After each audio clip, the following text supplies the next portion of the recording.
Let's get back to this game, though. Payton Pritchard, we didn't talk about him. Outstanding. So Aaron Neesmith's kind of missing in action right now, but Payton Pritchard, well, Jeff Teague's been struggling mightily. 0 shot makes in the last 2 games. Comes out and hits 5 straight shots to start this game. Drilling deep threes, hitting off the catch. Dumps in the lane, assisting to the big men. He kind of gets in there under the big trees and dishes out little dumps to Rob and others down there. This could be a backup point guard, it's looking like right now. You sound excited, man. That's not good. Great. The rest of them are Great. Great. You know, he's developing, and yeah, of course, Is that a threat? Is that a threat? What John is alluding to is like these aren't good signs of a contending team because, you know, we don't know if this is going to bridge the gap enough for Kemba. But that gap, you know what, though? I'll say it could be bigger than we expect. But here's the thing: you got to be. Hey, maybe it takes Jeff Teague. You guys got so excited about Jeff Teague on opening night. Guys who are drafted where Pritchard is drafted, where Robert Williams was drafted. You're lucky if they're still in the league in a few years. Okay, the bust rate is very high there. So to get a serviceable pro at that point in the draft is a massive victory. So if Payton Pritchard is actually a viable backup point guard in the NBA, that's a home run at that point in the draft. Even if Williams tonight played one of his best all-around games in a bit, but if Williams is able to give you 15 to 20 minutes as a backup big and you're not terrified to leave him on the court in certain situations like they were during the playoffs last year, that's also a huge win. You know, those guys aren't putting you over the hump, but you need to hit with some of those. So it's good to have those guys too. It's just relying on Payton Pritchard. This is the second time in 3 nights he's led the bench in minutes. That's kind of scary. He led the team in plus minus tonight. So but you know, it's twice in 3 games he's played more minutes than anybody on the bench. And we keep hearing about this tough competition they're playing. He's stacking up against it. Indiana's got a good bench. Brooklyn's bench is outstanding. He didn't play as well in that game. Does that speak? The answer is probably both. But does that speak to how well Pritchard's been playing, or how desperate this team is for viable NBA caliber bodies? Jimmy, he's looked great, hasn't he? First it was roster, now it's NBA caliber. He's looked like he belongs in the NBA since the first preseason game. We were basically like, wow, it looks like this guy's kind of a gamer. Like they may have actually have something there.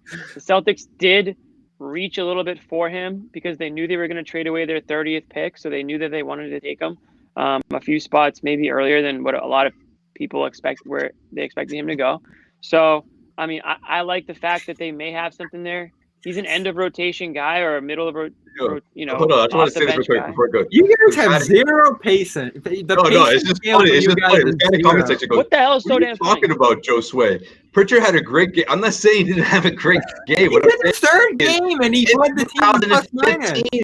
It's not 2015, Bobby. This is like year 8 of Brad Stevens. It's like, oh my god! But I have to apologize for time, man. How many times have we been through this? It's like, okay, why am I apologizing for Jeff Teague? How's he moving the needle?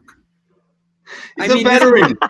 You really think he's not going to score 20 points tomorrow night or next game? Like, you know he's going to bounce back. He's a veteran. He's an established scorer. Pritchard, to John's point, Pritchard playing all these minutes. What do you think that means for the next game, Bobby? He's probably not going to do much, or he's going to do less. You know, it's going to fluctuate. All right, he's a young player. I'm not saying Pritchard playing well this early is a bad thing. I'm like, okay, it's great. Yeah, it's good. You got a serviceable backup. But where are we talking in the grand scheme of things? You know, I mean, in the meantime, yeah, it's good. But, you know, again, Jeff Teague's going to bounce back. So we'll see how that goes when the second unit goes. But it's just like to go like, oh, man, Pritchard played great. It's like, yeah, he played well. But is this where you thought the Celtics would be? That you'd be excited after game 3 that the rookie that was drafted in the second round went off? Like, you knew where they'd be. Kemba's out. The bench is young. The leaders of the team are still getting used to their roles, and Tatum, Brown, both looked like high-level facilitators tonight in that first half. So they're acclimating to this. This guy was Pritchard's better than Teague. I think the Celtics are in a pretty bad position right now in terms of their roster, and they're handling it well against tough teams. So 1-2, it's not your ideal start, but there's a ton of great signs right now on this team to be able to get by. Like, I think overall through 3 games, is it above your expectations or below your expectations? It's a little above mine. It's around my expectations. It's around it, and honestly, they're a lucky Tatum shot away from being 0-3 to start this year. So I mean, your perspective might be a little bit completely different if that shot doesn't go down. That shot again, not to go over that all over again. Right. But I mean, real quick, one more guy here. He goes, Josue, what are they going to talk about? That's my problem.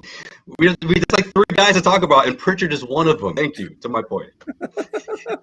That's a problem, guys. Pritchard's like the 4th best player on this team. This is a problem. That's what I said. From a talent perspective, right now, it is scary that Pritchard absolutely. Yes, Jimmy, you can speak. No, that's what John and I were saying all offseason when Celtics fans were like, we're excited for, this guy and that guy. It's like, are we just like delusional here? Or are we just not seeing the roster that we're all seeing? Because we said the whole time, like, they're going to have trouble scoring based on the fact that if Kemba's out, and now we know he is, like, you're going to have a ton of trouble scoring. Thank God Pritchard is a somewhat capable player, because I don't know who the hell would be playing those minutes if it wasn't for him. I mean, we'd really be going deep into the rotate, where we bring the depths of that lineup.